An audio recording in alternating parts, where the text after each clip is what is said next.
আপনি যখন বাড়ির বাইরে বেরোবেন তখন যদি এগুলো দেখতে পান বা বুঝতে পারেন, তাহলে ভুল করেও ওই সময় বাড়ির বাইরে বেরোবেন না, বাড়িতেই রয়ে যান। কারণ এগুলো অশুভ সংকেত হয়। আপনার কোনো বিপদ হয়ে যেতে পারে বা আপনার কোনো ক্ষতি হয়ে যেতে পারে। যদিও আপনি বেরোন, তাহলে একটু মিষ্টি জাতীয় কিছু খেয়ে বেরোবেন। ধরুন আপনি বাড়ির বাইরে বেরোচ্ছেন, সেই সময় আপনার জুতো ছিঁড়ে গেল বা আপনার বাড়ির কারো জুতো ছিঁড়ে গেল, এগুলো অশুভ সংকেত। বাড়ির বাইরে বেরোবেন না ওই সময়, বাড়িতেই রয়ে যান।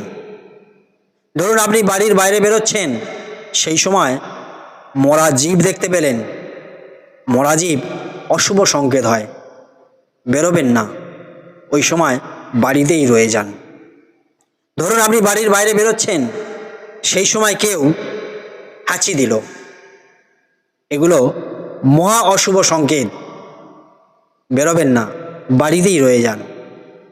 ধরুন আপনি যখন বাড়ির বাইরে বেরোচ্ছেন, তখন কারো না কারো হাত থেকে সেই সময় পুজোর থালা পড়ে গেল বা দুধ পড়ে গেল, কাঁচের বাসন পড়ে গেল বা যে কোনো বাসন পড়ে গেল, বেরোবেন না, এগুলো অশুভ সংকেত, বাড়িতেই রয়ে যান।